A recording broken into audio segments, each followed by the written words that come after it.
Ayu Ting Ting obral murah baju bekas layak pakai, semua habis terjual. Pedangdut Ayu Ting Ting membuka bazar baju bekas layak pakai miliknya dan juga keluarganya di kediamannya.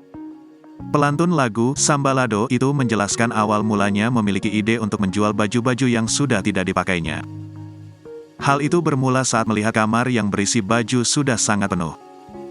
Ayu menjual baju-bajunya itu mulai dari harga Rp20.000, Rp200.000, dan semua barang yang dijual masih layak pakai bahkan hanya digunakan 1 atau 2 kali pakai.